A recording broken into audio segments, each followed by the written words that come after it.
this is my wording, and challenge me if you like, it is a finite, personalised graduate tax. That is still pretty bad for those people who have to pay.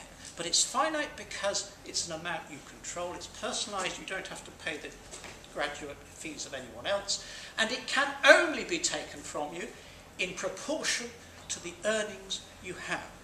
Now that is not as good as what you've got, but that is the alternative way of seeing it. What we are seeing, and I entirely accept this is a paradigm shift. You can look back to all the other changes in higher education, from the founding of this university, the Victorian universities, to the red bricks, to the Robbins report and the expansion of higher education, to the change in the way that funding has come from maintenance fees and the taking away of maintenance and the introduction of a £1,000 upfront fee and then a £3,000 growing fee thereafter. But this is a move from the funding from the state to funding of the individual through a loan, and funding of universities by those individuals choosing to take their loan to that university. I'm with you. This is far too quickly. I'd much prefer to do it longer. It's something that we don't know the ramifications, even know the immediate implications, but they are very great indeed. Note, the university has a major income gap because our financial years don't coincide with that of the government. State funding will reduce and we don't get any additional income from this.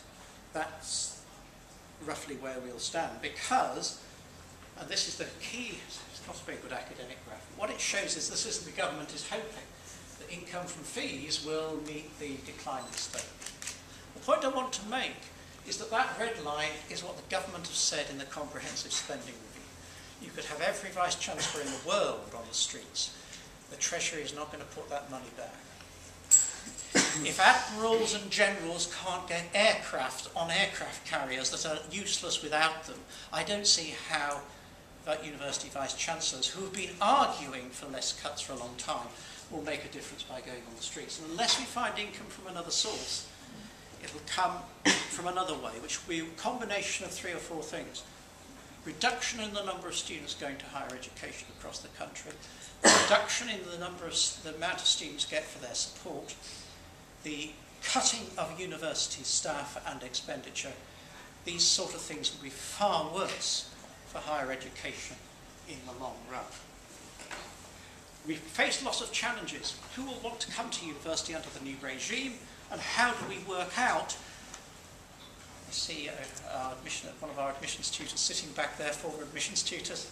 At the moment, we work out how many students we have by working out algorithms of how many have accepted in the past.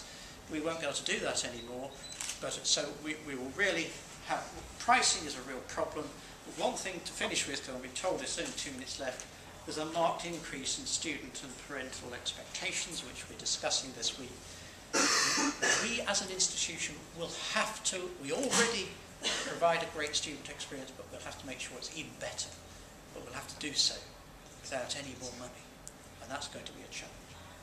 We are in a strong position. You can look up, we're still the most popular university, but you won't be concerned with how good this university is. I know you're concerned with the system.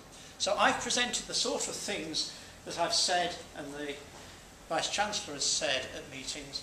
I'm happy. I really would like to take questions now, because I then have to leave, rather than future speakers. Thank you very much.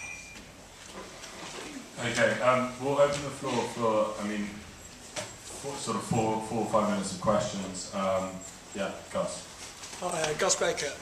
You've presented as if this university has had fee increases directed upon it, but I put it to you, and there's a good deal of information about it, that our Vice-Chancellor has been actively lobbying for higher fees for several years. Now, your presentation, as I understand it, is a justification for higher fees, but because it's an upfront flat tax, if you were going to put it, not a progressive one like a graduate tax would be, someone graduating from Bristol with the £27,000 of debt in tuition fees would pay, and then working as a nurse, would pay significantly more, because that debt accumulates interest, than if someone graduated and became a banker, because the banker could pay off their fees in their first year of employment, but the nurse would be paying it back until she was 60. That's not fair, and that's what you've been lobbying for.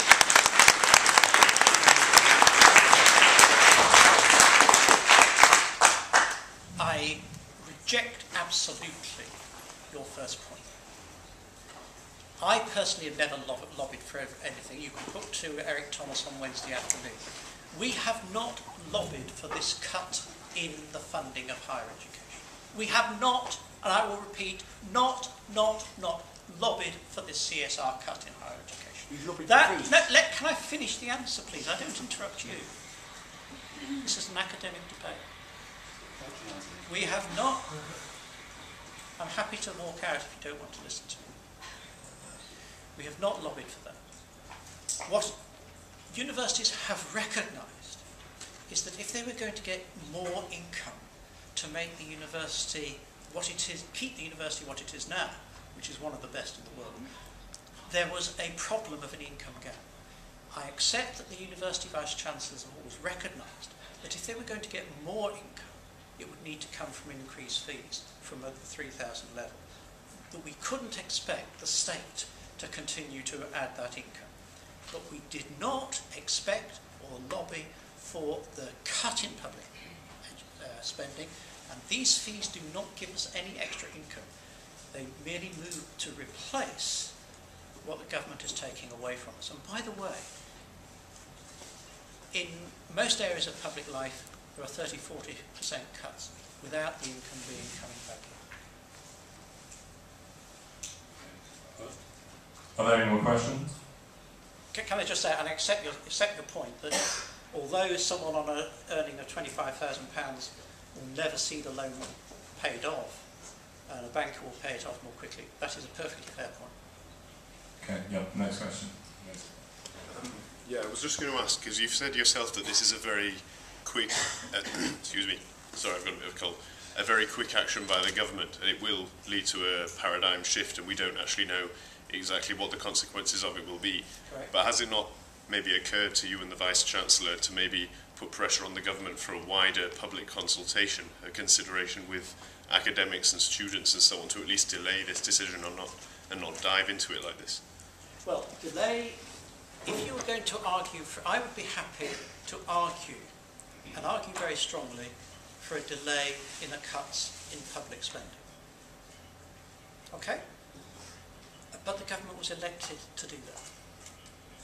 That's what this, all parties, all three parties went into the election saying, we are going to cut public spending. We have to as a nation because of those awful bankers and the credit crunch and all the other things we can go for. Now, I can argue against that, but I won't change it because that's what the parties went into election saying they were going to do. So the one thing we can do say is, okay, if you're going to cut public spending, you shouldn't have cut higher education. So where are you going to take the cuts from? Primary education, secondary education, health service, old people? As soon as you start asking those questions, that's the question the government will ask us if we say don't cut public spending. Now, your challenge is to say if that cut is there, what is the best way of the universities in the light of that cut? Is it to have this proposed scheme, which I think is the best I've heard of and the fairest because no one pays to go to higher education? Or is it finding the money elsewhere? Cutting colleagues' jobs? Cutting the number of universities? Cutting the people going to higher education? That's the choice. That's the way I see it. Okay, I'd like to have more questions, but I think if people could say... I'm happy to answer a few more if you want to.